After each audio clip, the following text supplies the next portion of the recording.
Oke, eh, Assalamualaikum warahmatullahi wabarakatuh. Waalaikumsalam warahmatullahi Waalaikumsalam warahmatullahi wabarakatuh. Gimana kabarnya pagi ini? Alhamdulillah Alhamdulillah baik, sehat. Bu. Oke, mudah-mudahan dalam keadaan semua ya, karena memang dalam kondisi COVID ini memang dibutuhkan ekstra tenaga ya untuk berjuang untuk sehat ya. Yang pertama, yang kedua berjuang untuk mendapatkan ilmu. Memang suatu hal yang agak sulit ya di masa-masa pandemi ini. Jadi memang seharap perkuliahannya tidak garing ya. Kalau dulu itu di awal pandemik ya mungkin agak susah kita untuk menyesuaikan diri ya. Tapi sekarang ya seiring dengan waktu ya kita tetap gimana pun kita pendidikan itu tidak akan pernah berhenti gitu ya. Jadi kita tetap harus semangat dalam perkuliahan kayak gitu ya. Ini udah berapa orang yang hadir nih? Baru berapa orang Berdua, Bu. yang hadir di sini? Dua, Bu. Berdua, oh ya nggak apa-apa. Dua orang, Bu. Oke, kita mulai aja ya perkuliahannya ya. Ya nggak apa-apa. Ya yang penting biar dua Ya, orang Bu. tapi tetap semangat gitu ya. Oke, jadi kemarin kita membahas tentang evolusi komputer ya. Evolusi komputer gitu ya. Kemudian kita sekarang bahas tentang bus system ya, pertemuan kedua ini ya. Kemudian kalau kemarin tuh kita bahas tentang evolusi komputer yang dimana perkembangan dari komputer ya dari awalnya ya sampai Pentium ya. Sebenarnya kalau di Pentium tuh udah banyak sih sebenarnya ya perkembangan dari komputer itu sendiri gitu ya. Nah ini kita masuk pada bus system ya. Nah kalau kita bahas bus system ini berkaitan dengan bagaimana komunikasi antara tiga komponen utama dari sistem komputer itu sendiri. Yang pertama adalah di sini saya tampilkan slide-nya ya. Yang pertama adalah CPU ya, yang kedua ada modul input output, yang ketiga adalah memori ya. Komunikasi ini ya antara ketiga elemen ini yang digunakan adalah bus sistem. Ya, jadi ingat ya, bus sistem itu kita bahas tentang jalur komunikasi ya antara tiga komponen utama adalah sistem komputer itu sendiri, gitu ya. Oke, lanjut ya, slide berikutnya. Sebenarnya dalam sistem komputer itu sendiri ya, kalau misalkan dalam CPU ya, ada yang namanya memory address register ya, disebut dengan MARC ya. Ada yang namanya memory buffer register ya, atau MBR ya. Ada yang namanya input output address register ya. Dan kemudian ada input output buffer register ya. Nah, kemudian modul input output ini ya terdapat memori kecil yang digunakan untuk data-data yang sering kita ambil. Nah, ini ditempatkan di sini nih ya. Seperti data yang sering kita ambil tidak harus naruhnya di memori utama lagi. Memori utama ini memori yang kapasitas penyimpanan sangat besar ya. Jadi untuk mengaksesnya lumayan lama sebenarnya ya. Nah, dan untuk memudahkan komunikasi ya, biasanya hal-hal yang sering kita gunakan itu naruhnya di buffer register, jadi memori tempat penyimpanan sementara, gitu ya. Nah ini tiga komponen komputer ini, gitu ya. Kita lanjut slide berikutnya. Oke. Nah, kita masuk Central Processing Unit. Ya, kita tahu bahwa Central Processing Unit itu adalah otak dari komputer, ya. Di mana CPU itu umumnya berada dalam kontrol. Kemudian CPU bertukar data dengan memori, ya. Kemudian CPU memanfaatkan register-register internal CPU. Nah, ini fungsi utama dari CPU, ya. Jadi memang semua prosesan ada di CPU semua, ya. Nah, itu. Kemudian kita lanjut pada pembahasan berikutnya, Memory Address Register. Tadi saya sudah menjelaskan sedikit, itu apa? Memory Address Register, ya, yang menentukan alamat di dalam memori untuk operasi read and write selanjutnya. Ya, itu yang menentukan adalah Memory Address Register. Sedangkan MBR, Memory Buffer Register ini, yang berisi data yang akan dituliskan ke dalam memori atau menerima data yang dibaca dari memori, ya. Kemudian info output buffer register, ya. Nah, digunakan untuk pertukaran data antar memodul info output dengan CPU. Ya, ini fungsi dari info output buffer register. Sedangkan input output address register menspesifikasikan perangkat input output tertentu, mau kemana kita gunakan, tujuannya mau kemana, gitu ya. Nah, ini yang berfungsi, gitu ya. Nah, contoh sederhana aja sih sebenarnya untuk kalau kita dalam kehidupan sehari-hari, ya. Misalkan kita mau ke kampus misalkan, ya, kita pasti menggunakan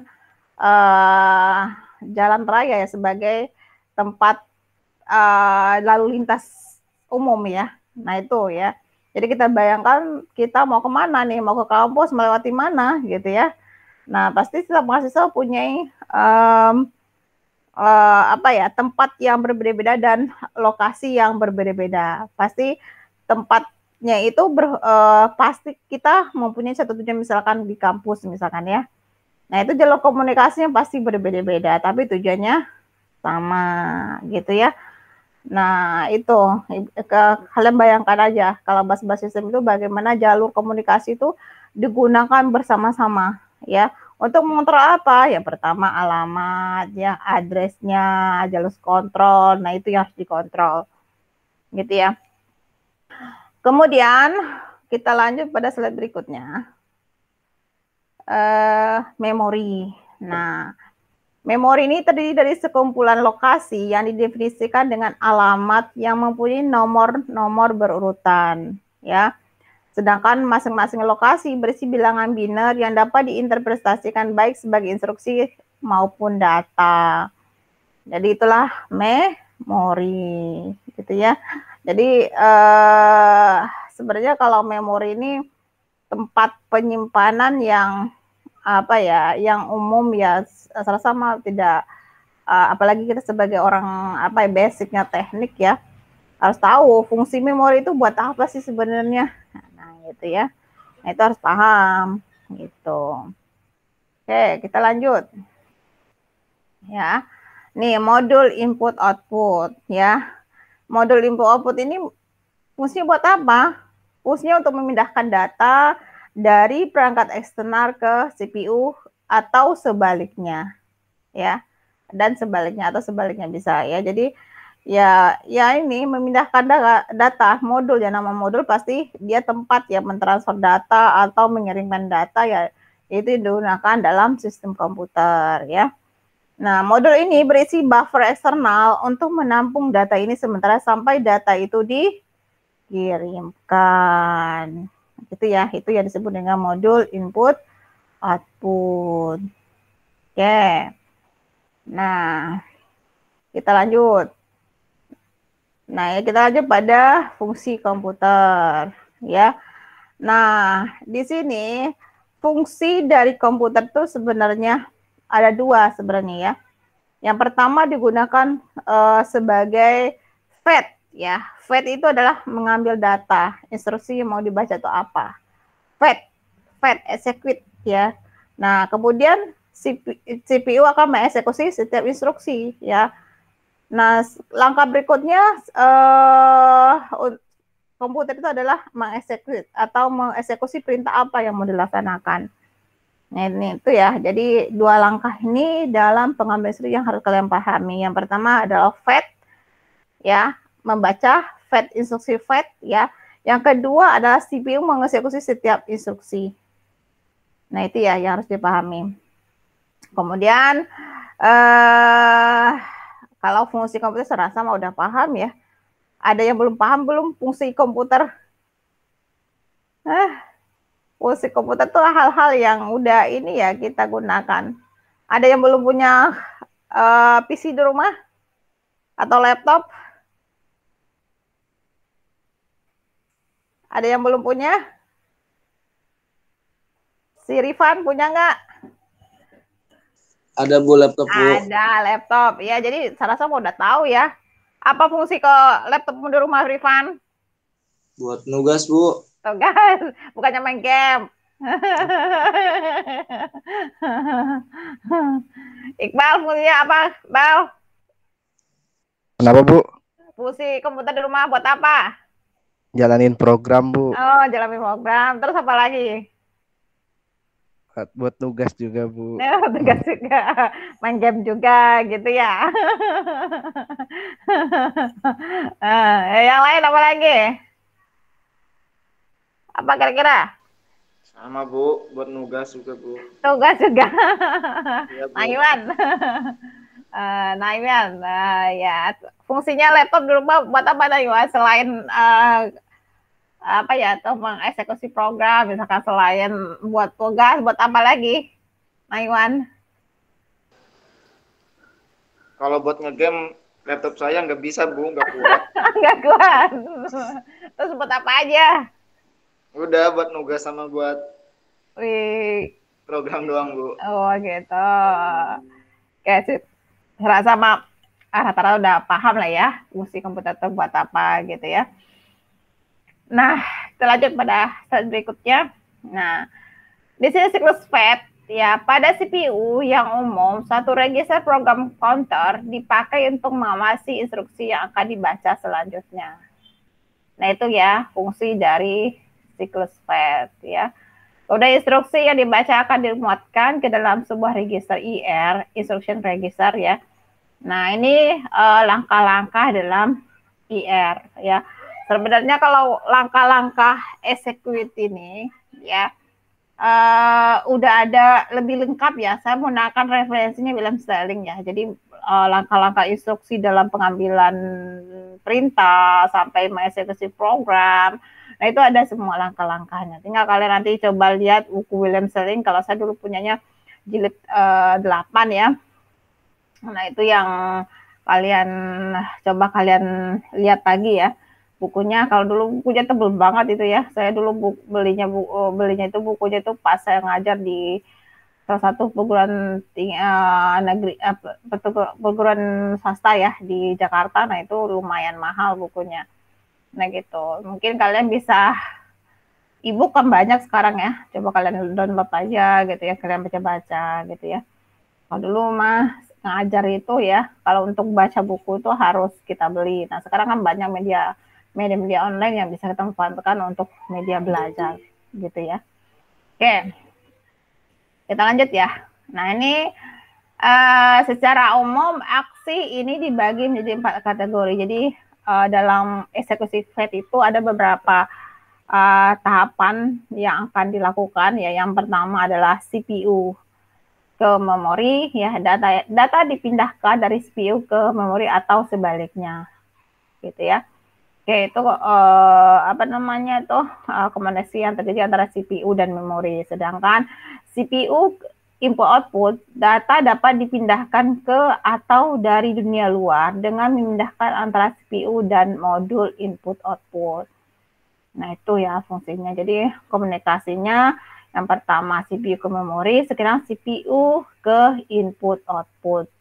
Ya, berhubungan dengan input output apa? Misalkan dengan apa proyektor, misalkan ya kita mau menampilkan di proyektor misalkan, atau print ya, CPU ke input output. Itu aksi yang terjadi. Kemudian kita lanjut ya. Nah, ini pengolahan data ya. Jadi fungsi lain dari komputer tadi adalah pengolahan data ya. CPU dapat membentuk sejumlah operasi aritmatika logik atau ALU ya. ALU dalam sistem komputer tersebut. Jadi kita udah paham ya, menjumlahkan, pembagian, bikin program itu kan semuanya logika aritmatika sebenarnya ya, bikin program itu. Makanya fungsi utama memang komputer pertama yang diciptakan itu sebenarnya hanya untuk melakukan perhitungan sebenarnya ya. Yang beratnya 8 ton, 10 ton itu pertama sekali itu diciptakan hanya untuk operasi aritmatika, penjumlahan dan pengurangan. Itu yang pertama sekali ya. Jadi fungsi utama komputer itu hanya itu sebenarnya. Ya, pertama sekali diciptakan gitu ya. Nah, kemudian kontrol ya. Sebuah instruksi yang dapat mengubah urutan eksekusi ya. Dia yang mengontrol antara misal komunikasi antar alamat, komunikasi antar apa namanya itu address data gitu ya. Nah, dia melakukan gitu ya komunikasi ini. Ya, jadi memang aksi dari sistem komputer itu ya yang pertama sistem kontrol ini ya yang terakhir kontrol ini memang bagaimana komunikasi itu berjalan dengan lancar ya. Diperlukan satu sistem pengaturan yang baik yang disebut dengan bus system tadi ya. Nah, itu. Gitu ya. Kemudian kita lanjut. Nah, ini langkah-langkah yang terjadi di eksekusi komputer tadi. Langkah-langkah yang kedua adalah siklus eksekusi. Nah, siklus eksekusi di langkah-langkahnya ada beberapa langkah juga. Yang pertama, PC berisi alamat instruksi pertama, alamat dimuatkan ke dalam IR. IR itu apa? Instruction register. PC itu apa? Program counter. Gitu ya. Kemudian 4 bit pertama di dalam IR, instruction register, mengindikasikan bahwa AC akan dimuatkan, kemudian 12 bit sisanya menentukan alamatnya. Ya, ini mungkin kalian masih ngawang ya tentang langkah-langkah eksekusi program ini.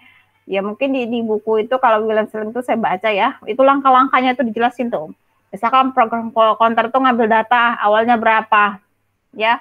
Kemudian 4 bit pertamanya di dalam IR mengindikasikan bahwa AC akan dimuatkan. Nah, itu diurutkan langkah-langkahnya itu. Gitu ya.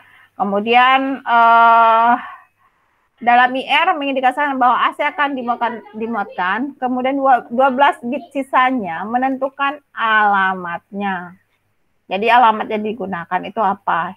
Itu adalah 12 bit terakhir. Gitu ya.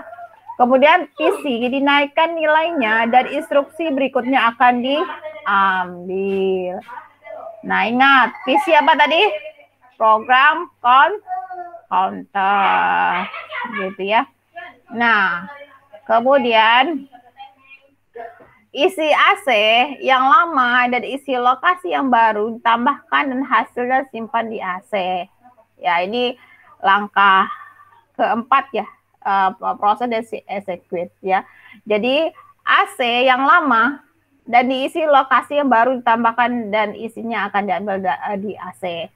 Ya, nanti kalian buka lagi ya buku referensi yang saya berikan ya. Coba kalian download ya, kemudian baca-baca langkah-langkah eksekusi itu ada di semua di sana. Gitu ya. Kemudian PC program counter dinaikkan nilainya dan instruksi berikutnya akan diambil ya. Terakhir ya, perintahnya isi AC akan disimpan pada lokasi yang baru. Itu yang langkah-langkah eksekusi yang terjadi dalam sistem komputer.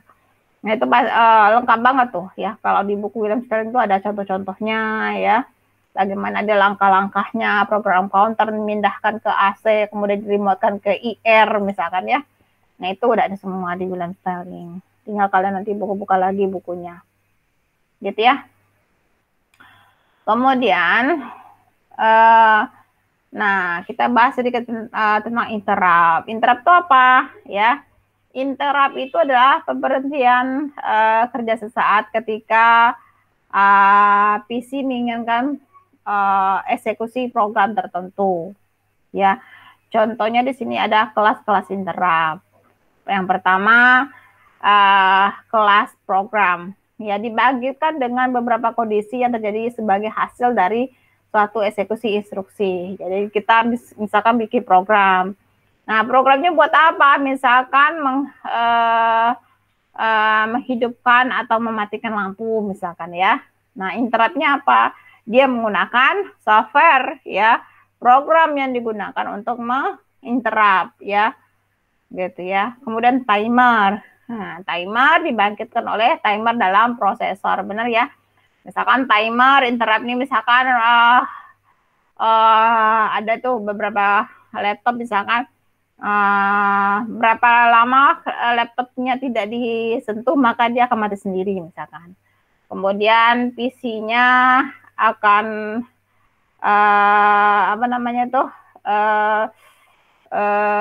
bergerak ketika disentuh misalkan ya. Berapa lama ya. Nah, itu adalah yang bekerja dah bagian timernya yang dibangkitkan dalam prosesor. Kita berdasarkan waktu ya. Misalkan PC-nya nggak digunakan, misalkan kayak laptop aja ya, laptop kita kalau dalam operasi mengerjakan tugas selama macam ya, misalkan kita ketiduran, misalkan ya, laptop masih aja standby ya, lama-lama layarnya akan mati ya, maksudnya akan hitam ya, untuk menghemat daya.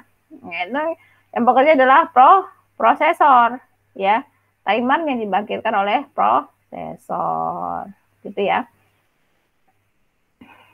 Nah, kemudian interrupt berikutnya adalah input output. Dibangkitkan oleh input output controller untuk memberi signal penyelesaian normal atau memberikan signal berbagai kondisi error. Ya, itu ya. Jadi ini misalkan kita ngeprint nih ya, ngeprint kemudian kertasnya kegulung ya.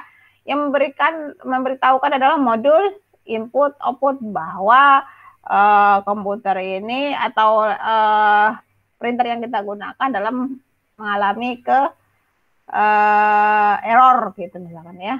Nah, itu yang memberitahukan adalah modul input output gitu ya. Kemudian HW failure ya.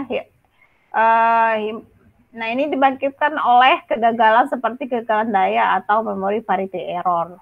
Misalkan berapa saat lagi nih, misalkan laptopnya akan mati karena baterainya habis misalkan. Nah, itu dibangkitkan oleh kegagalan seperti kegagalan daya atau memory parity error. Bisa jadi ya, jadi ada notifikasi bahwa laptopnya akan mati sementara ya. Nah, itu ada notifikasinya, itu dibangkitkan oleh hardware software failure ya, atau failure, kegagalan parity error ya. Nah, kemudian interrupt disediakan terutama sebagai cara untuk meningkatkan efisiensi pengolahan karena sebagian besar perangkat eksternal jauh lebih lambat dibandingkan prosesor. Benar ya. Jadi interrupt itu disediakan terutama sebagai cara untuk meningkatkan efisiensi pengolahan ya, karena sebagian besar perangkat eksternal jauh lebih lambat dibandingkan prosesor. Benar ya. Jadi kadang perangkat eksternal tuh ya tidak bisa menyamakan kecepatan prosesor. Nah, untuk mengimbanginya diperlukan suatu interrupt. Gitu ya. Nah, di sini ada kelas-kelas interrupt yang kita bagi ya. Nah, nanti di bawah kita bagi, tapi ini sedikit pembahasan tentang interrupt dan siklus instruksi dulu, di mana dengan memakai interrupt, prosesor dapat dipakai dalam mengeksekusi instruksi lain operasi input output yang sedang dilaksanakan ya. Ketika perangkat eksternal telah siap untuk dilayani, maka modul input output untuk perangkat eksternal itu mengirimkan sinyal interrupt ke request ke prosesor. Gitu ya. Nah, ini yang berkaitan dengan interrupt. Jadi memang dia memberitahukan bahwa signal interrupt itu request, misalkan permintaan bahwa misalkan kita tidak bisa, misalkan kertasnya menggulung ya, kita tidak bisa menggunakan komputer untuk saat ini misalkan ya, atau PC untuk saat ini, atau printernya lagi dalam keadaan error misalkan ya. Nah, dia mengirim sinyal interrupt ya, request ke prosesor ya, pada saat kita jalankan program tersebut, gitu ya. Nah, kemudian prosesor menanganinya dengan menahan operasi program yang sudah dilakukan. Kemudian mencabangkan ke satu program untuk melayani perangkat input itu, ya input output itu. Yang dikenal dengan interrupt handler dan kembali melaksanakan mula-mula setelah perangkat itu dilayani. Benar ya? Jadi hanya dia melayani sesaat. Ketika perintah itu sudah terlayani, maka dia akan kembali lagi pada eksekusi semula. Gitu ya. Oke. Nah itu ini macam-macam dari interrupt. Yang pertama multiple interrupt. Nah multiple interrupt ini dengan tidak mengizinkan terjadinya interrupt lain pada saat suatu interrupt sedang diproses, ya interrupt lain ditangguhkan. Jadi memang dia menangguhkan sementara ya pekerjaannya. Kemudian dia melaksanakan apa yang kita interruptkan atau prosesor inginkan, gitu ya, atau program kita inginkan, gitu ya, atau timer tadi ya, berkaitan dengan timer waktu ya. Nah apa yang diinginkan. Nah kemudian multiple interrupt nih, dengan cara kerja dari multiple interrupt ini ada kelebihan dan kekurangannya. Ya, yang pertama kekurangannya, pendekatan yang tersebut cukup baik dan sederhana karena interrupt ditangani dalam urutannya cukup ketat. Ya, benar ya. Kemudian kekurangannya, pendekatan ini tidak menghitung prioritas relatif atau kebutuhan waktu kritis. Jadi dia tidak memperhitungkan mana yang lebih prioritas, tidak. Jelas dia mengeksekusi sesuai dengan perintah, ya. Tapi tidak mempertimbangkan tadi. Nah, itulah kekurangan dari multiple interrupt, gitu ya.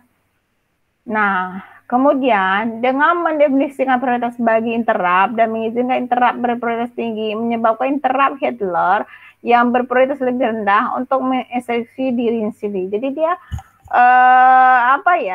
bekerja dengan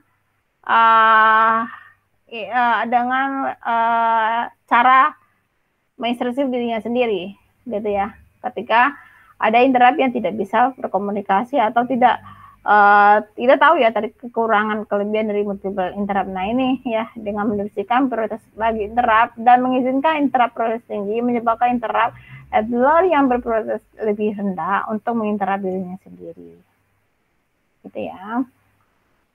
Oke, nah di sini ada yang mau diskusikan sampai di sini, monggo. Atau Nayuan, mana ya Nayuan? Coba ditampilkan. Nayuan, bisa diulangin tadi multiple interrupt itu apa?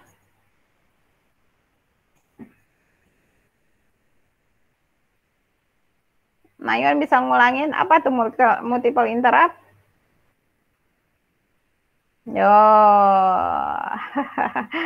ketika ditanya malah menghilang. Apa Nayuan? Tadi sekilas doang sih Bu dengerinnya Bu. Oh gitu. Pasti di rumah itu banyak gangguan ya. Apa itu tadi Ibu jelasin multiple interrupt itu apa? Ada bisa menambahkan? Iqbal, apa itu multiple interrupt? Multiple interrupt itu ketika interupsi lainnya itu nggak dijalankan, Bu. Jadi cuma interupsi yang satunya aja dijalankan. Oh gitu. Iya, sehingga jadi efisiensi. Oh iya, benar. Untuk dieksekusi, Bu. Oke, sip. Nah gitu, Nayuan. Bisa diulangi Nayuan, apa tadi? Jadi dari yang saya tanggap itu multiple interrupt itu fungsinya itu untuk efisiensi dayanya Bu, ketika apa sih tadi? Ayo, ketika apa yo? Kondisi satu tidak bisa.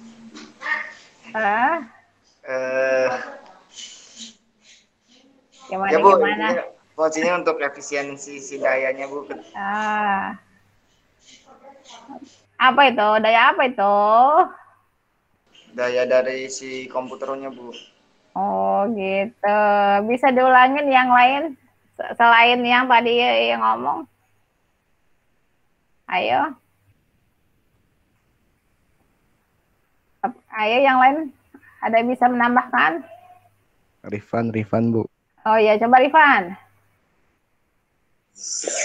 Kalau yang Rifan tahu multiple interrupt lines itu teknik yang bisa menangani program interupsi dengan terus? Salah satunya itu pertamanya dulu sebuah interupsinya itu Bu. Itu Oke, benar ya. Jadi dia tadi keuntungan kelebihannya udah kita pahami, udah kita jelasin juga ya tentang apa namanya keuntungan dan kerugian dari kita menggunakan multiple interrupt gitu ya. Oke, kita lanjut pada slide berikutnya ya. Nah, di sini fungsi dari input output ya. Sebuah input output dapat bertukar data secara langsung dengan CPU, di mana sebuah input output juga dapat bertukar data langsung dengan memori. Benar ya, jadi komunikasinya bisa bolak-balik gitu ya. Kemudian dalam kasus ini, CPU memberikan otoritas kepada model output untuk membaca dari atau menulis ke memori, sehingga perpindahan data terjadi tanpa terpaut dengan CPU. Nah, komunikasi ini tanpa melibatkan CPU ini, komunikasinya disebut direct memory access gitu ya. Nah, itu ya. Nah, ini ya, direct memory access. Dia melibat prosesnya, dia mengeksekusi program itu tanpa melibatkan CPU, karena CPU itu bebannya terlalu berat ya. Semua proses itu yang melakukan adalah CPU ya. Jadi dia untuk mengeksekusi lebih cepat ya dia menggunakan DMA, direct memory access gitu ya. Kemudian kita lanjut. Nah, struktur interkoneksi ya, di mana di sini kita paham tadi struktur interkoneksi itu sebenarnya ada 3 ya. Ada CPU ke memori, ada memori ke input output atau sebaliknya gitu ya. Nah, 3 komponen ini yang harus kalian pahami, CPU, memori, dan input output ya. Kemudian komponen bus atau lintasan yang menghubungkan berbagai modul disebut dengan struktur interkoneksi ya. Nah, itu jangan sampai nanti ketika saya tanyakan apa tuh struktur interkoneksi, nah kalian jangan salah lagi menjawabnya ya. Nah, struktur interkoneksi adalah komponen bus atau lintasan yang menghubungkan berbagai modul. Nah, ini disebut dengan struktur interkoneksi. Gitu ya. Nah, kemudian, ini struktur interkoneksi harus mendukung jenis perpindahan berikut ya. Misalkan memori ke CPU atau CPU ke memori. Ini harus bisa ya. Contohnya di CPU membaca sebuah instruksi atau satuan data dari memori misalkan ya. Nah, CPU menuliskan sebuah satuan data ke memori ya. Ini jenis perpindahannya gitu ya. Ini lanjut, perpindahan ketiga adalah CPU input output ke CPU. Nah, kemudian CPU membaca data dari perangkat input output melalui sebuah modul input output ya. Kemudian 4, CPU udah ke input output. Nah, CPU mengirimkan data ke perangkat input output. Ya, kemudian input output ke memori atau memori ke input output. Ya. Nah, pada kedua kasus ini, sebuah modul input output diizinkan untuk dapat bertukar data secara langsung tanpa melalui CPU dengan menggunakan DMA. Ya, tadi saya sebutkan bahwa proses DMA ini tanpa melibatkan CPU dalam menggunakan modul input output. Gitu ya.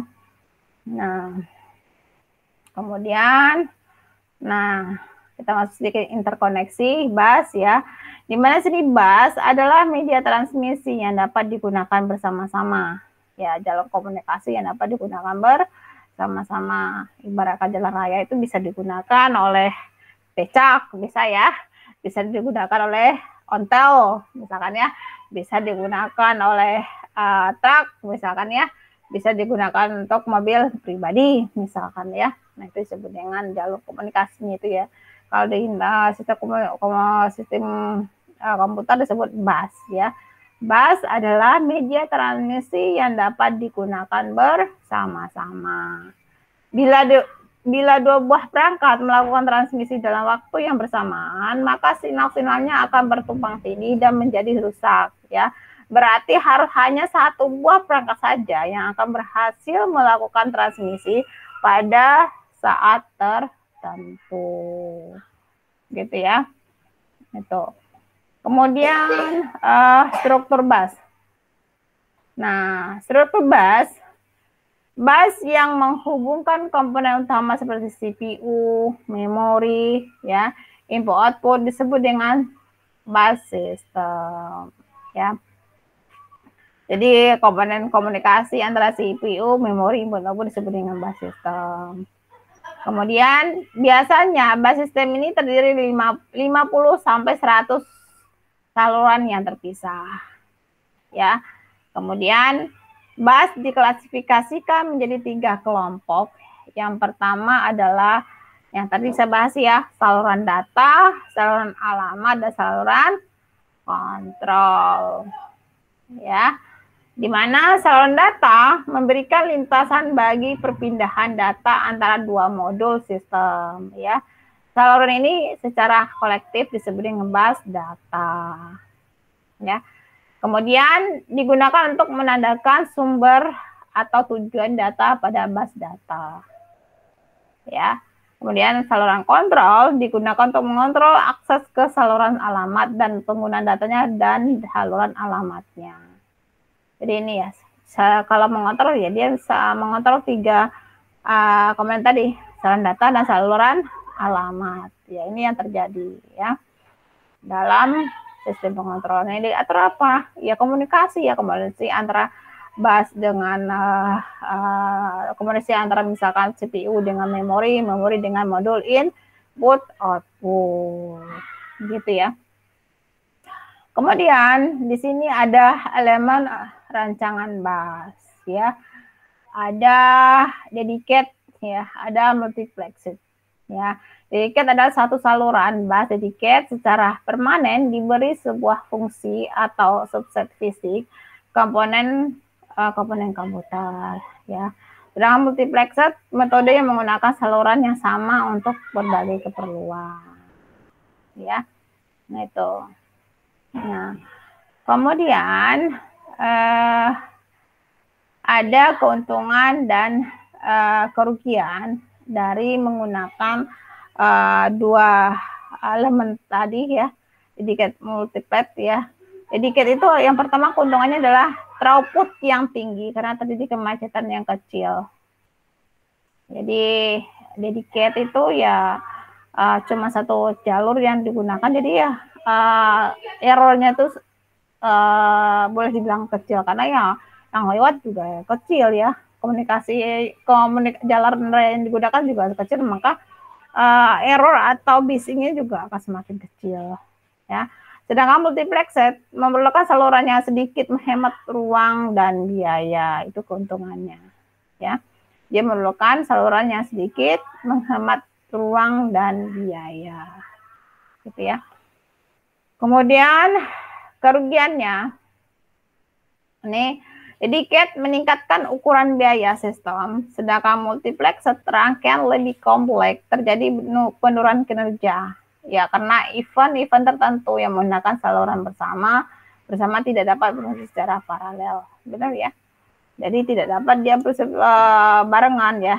Dia hanya komunikasinya adalah seri, ya, bukan paralel, ya, gitu, multiplexed, ya. Kemudian di sini ada yang berkaitan dengan timing, ya, waktu, ya. Nah, ini asinkronus dan asinkronus, ya, terjadi event pada bus tertentu oleh clock, ya. Kalau di William Sterling itu dijelasin banget tuh, ya, tentang timing asinkronus tuh kayak gimana, sinkronus tuh kayak gimana, ya. Jadi pergerakan data, ya, yang ada disebut dengan sinkron, ada disebut asinkron, ya. Di mana asinkron itu terjadi event pada bus ditentukan oleh clock, sedangkan asinkron terjadi event pada bus ditentukan oleh event sebelumnya, ya, benar, ya. asinkron. Misalkan denyutnya awalnya adalah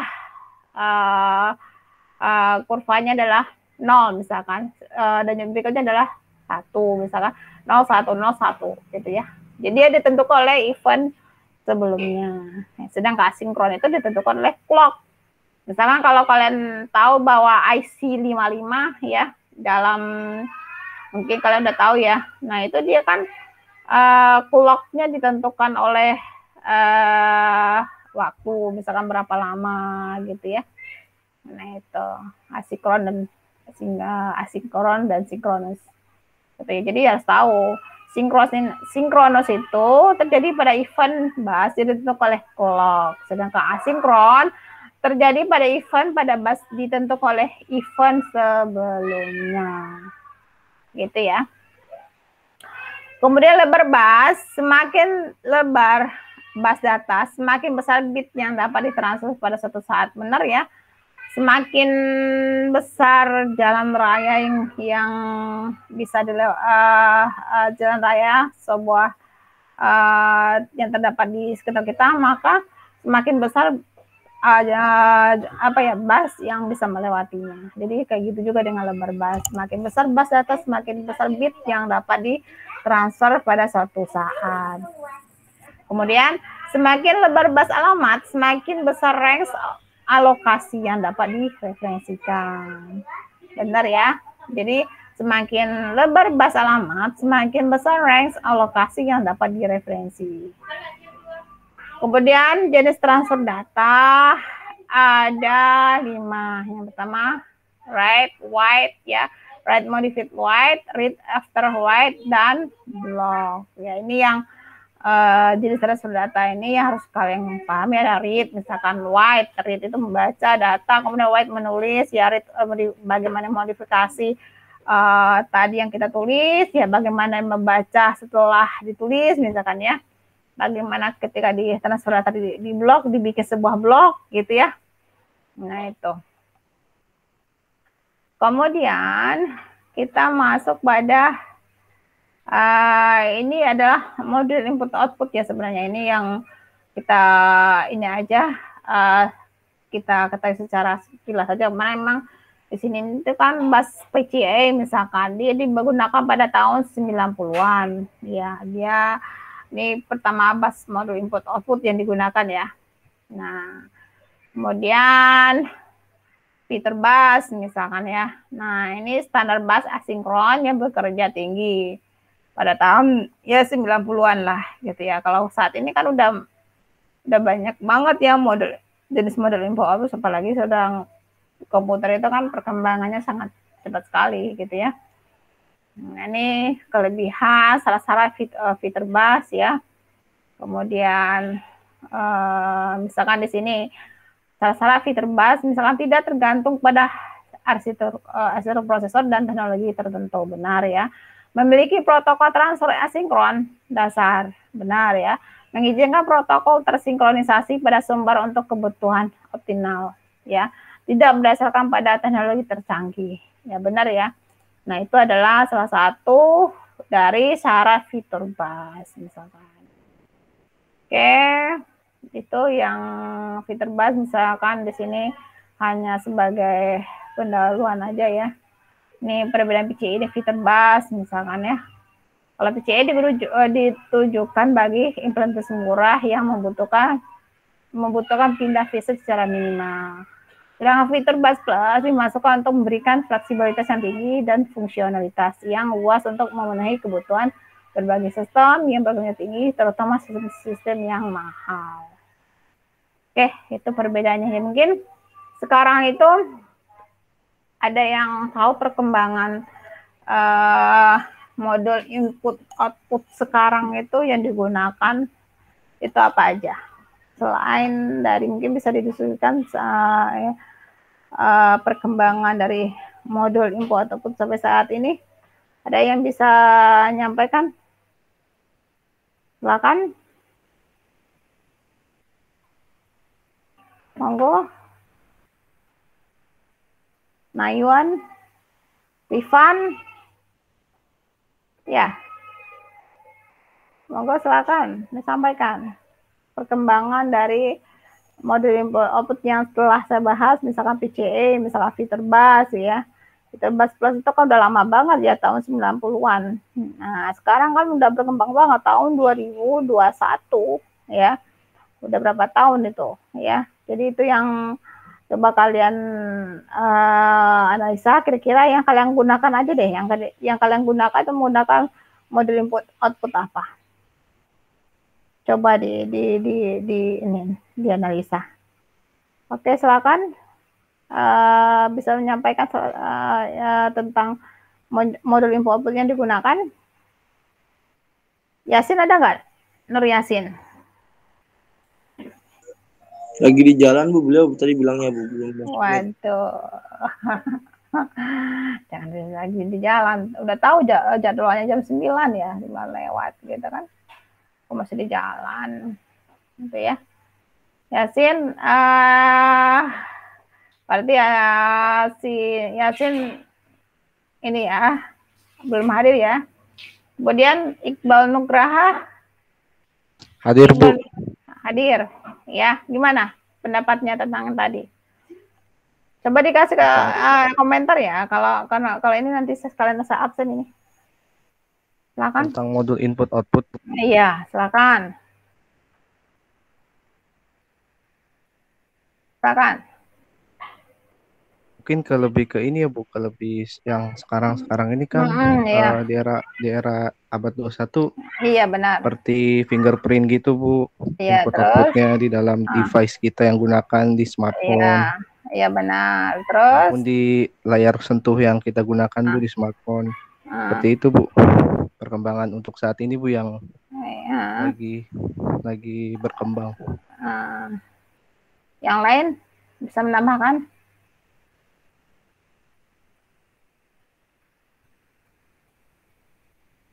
Yang lain bisa menambahkan? Silakan. Yang lain coba. Si ini tadi Iqbal ya, Iqbal tadi ya. Gigi Priyogi mana? Hadir Bu. Ya, silakan. Kalau menurut saya perkembangan input output ini itu kan awalnya dari USB ya, USB yang besar gitu awalnya. Terus berkembang lagi ke USB tipe B, terus berkembang lagi ke USB 2.0, terus berkembang lagi ke USB 3.0, terus sekarang yang yang sering digunakan itu USB tipe C gitu. Di handphone modern sekarang itu. Oke, yang memang teknologi hardware ini sangat ini ya. Kalau zaman saya dulu ya, saya masih menemukan namanya handphone itu yang susah banget itu ya. Membeli chipnya aja dulu ya. Saya masih ingat itu. Teman saya dalam satu rumah itu ada anak kedokteran, anak teknik, kebetulan saya basicnya teknik elektro, dan teman-teman saya biasanya dari FK kedokteran sama keperawatan. Nah, itu dia beli chipnya aja itu sampai 750 satu chip ya. Saya masih ingat itu. Nah, sekarang kita beli chip aja udah berapa sekarang? 3.000 atau 3.000 ya sekarang. 3.000, 2.000 udah dapat chip gitu ya. Udah bisa registrasi gitu. Nah, itu yang hal-hal yang kemajuan teknologi itu semakin lama itu semakin berkembang ya. Tergantung kitanya mau ngupdate apa tidak gitu ya. Nah, sekarang itu kan kalau dulu handphone zaman dulu kan paling cuma SMS, bisa nelpon ya. Kalau sekarang mah udah canggih banget ya. Berbagai fitur bisa ada di handphone. Sedangkan kalau kita baca di media massa itu ya, sekarang itu kedudukan handphone itu udah mengalahkan PC, udah mengalahkan TV, apalagi tuh banyak ya perangkat-perangkat elektronika yang orang lebih cenderung menggunakan handphone gitu ya, kayak apalagi tuh tablet gitu ya. Nah, itu kan orang lebih banyak menggunakan handphone karena fitur-fitur yang ditawarkan itu lebih banyak gitu ya. Nah, termasuk kayak kegagalan Nokia misalkan ya, kegagalan Nokia dalam bersaing dalam pembuatan handphone misalkan ya. Kalau dulu kan Nokia tuh sangat terkenal. Mungkin di zaman kalian masih ini enggak, maksudnya masih mendengarkan bagaimana Nokia itu sangat menguasai dunia pasar handphone waktu dulunya ya. Nah sekarang kan banyak ya terkalahkan memang karena dia tidak mengikuti perkembangan zaman ya. Nah dia hanya bergagah dengan SMS-nya ya, telepon ya. Nah lama-lama orang penelitiannya kan ke software Android gitu ya. Nah Android udah berkembang lagi gitu ya. Sehingga Nokia dengan hanya konsep SMS, telepon, makin lama orang kan berpindah. Gitulah, itulah bisnis gitu ya. Jadi memang perkembangan hardware sama software itu harus seiring. Kalau kita tidak siap di situ, maka kita akan tertinggal. Kayak gitu ya. Oke, Gigi Priyogi bisa menambahkan? Mana Gi? Ya kayak tadi Bu, kalau menurut saya itu input outputnya tuh yang berkembang dulu dari yang besar-besar gitu, pakai USB. Iya. Terus berkembang lagi ke USB 2.0 yang kecepatannya itu bertambah cepat. Benar. Terus ke USB 3.0, terus ke USB Type C, terus yang sekarang itu bisa ke wireless gitu. Oke, sip. Naiwan bisa menambahkan? Naiwan.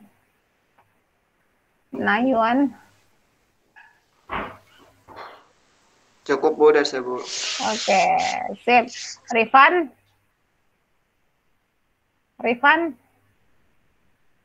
bisa menambahkan? Rifan? Halo, saya mengambil sambil absen loh ya. Kalau nggak nyahu tadi nggak ini. Sini putus tadi nggak kedengeran Bu. Oh ya, gimana Van? Bisa disimpulkan nggak Van? Perkuliahan kita hari ini Van? Oh ya Bu, jadi ini kita membahas sistem. Kita ngebahas tentang komponen-komponen komputer, ada ya memory address apa nih, MAR, memory address register sama memory buffer register, sama ada input address register, ada juga input output buffer register.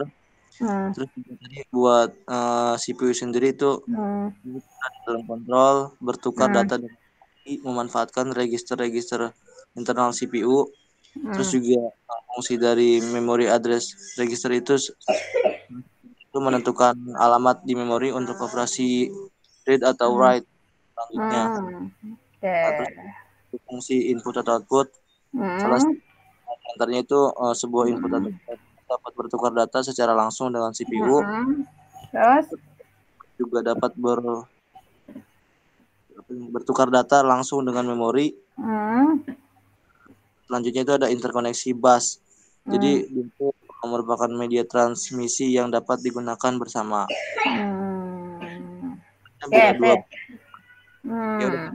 Oke, cukup ya, udah bagus ya. Jadi terasa udah ini ya, udah 1 jam lebih juga ya kita ikutin perkuliahan ya, 1 jam lebih juga.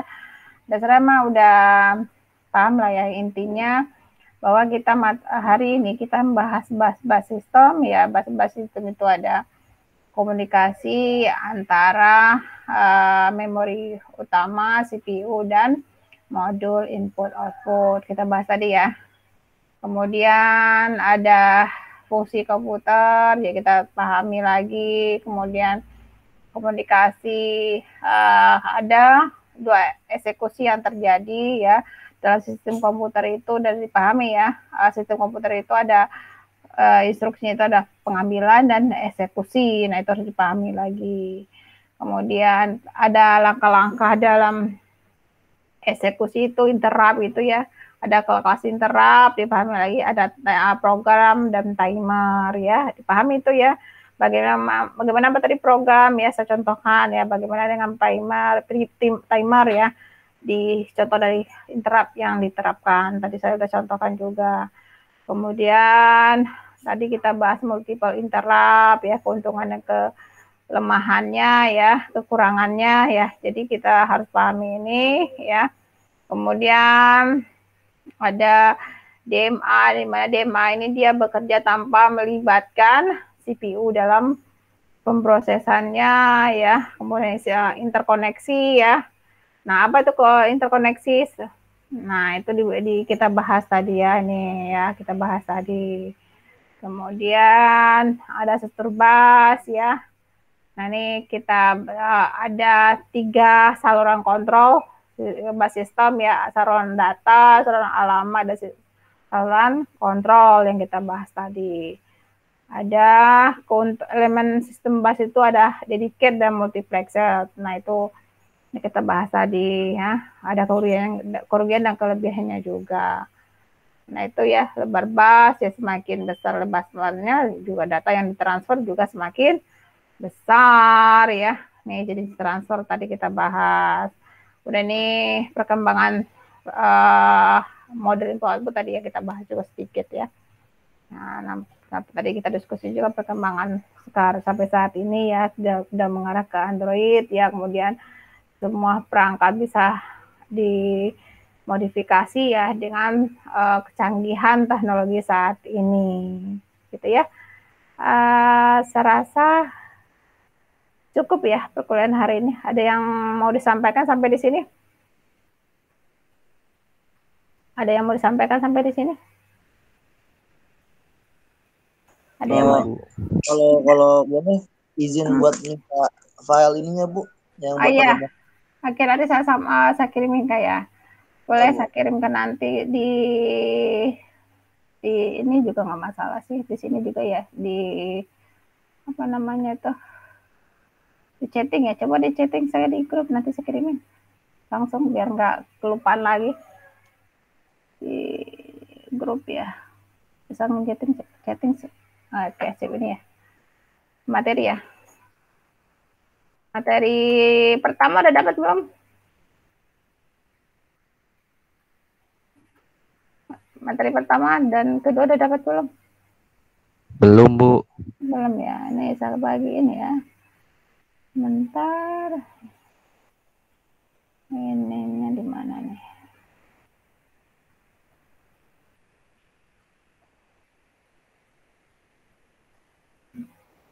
Atau kebesaran nih kayaknya nih. Nanti saya kirimin lewat email aja ya sekarang ya.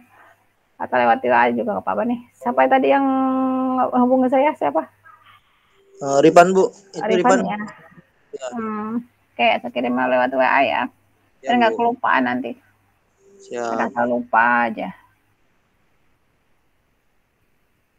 Bentar, biar nggak lupa.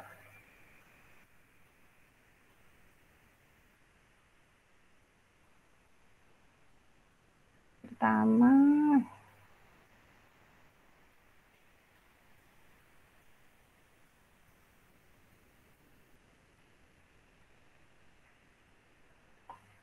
Oke, ini ya udah saya kirimkan ya. Yang belum ya.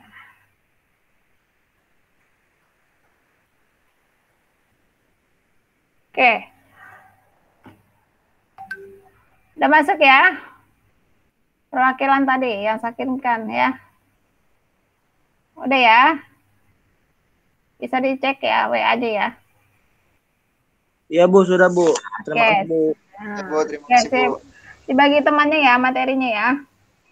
Siap Bu. Oke, saya cukupkan ya pertemuan pertama dalam pertemuan kedua ya. Pertemuan kedua mata kuliah Arkom ya. Mudah-mudahan nanti kita ketemu lagi di pertemuan kedua 3 ya. 4 ya sekarang ya. Minggu depan udah 4 ya. Sekarang kan ketiga ya. Nah, ketiga ya. Iya, minggu ini ketiga, Bu. Ketiga, minggu depan udah keempat. Ya, jadi tetap komunikasinya dijaga ya. Dan perwakilannya tetap ada jalur komunikasi ke saya. Kalau misalnya sebelum jam 9 tuh udah ada yang hubungi saya gitu. Jadi udah saya siap jam 9 belum ada yang hubungi saya. 9 lewat baru hubungin saya. Oke, saya cukupkan ya. Assalamualaikum warahmatullahi wabarakatuh. Waalaikumsalam warahmatullahi wabarakatuh. Terima kasih Bu. Ya. Ya. Izin. Silakan.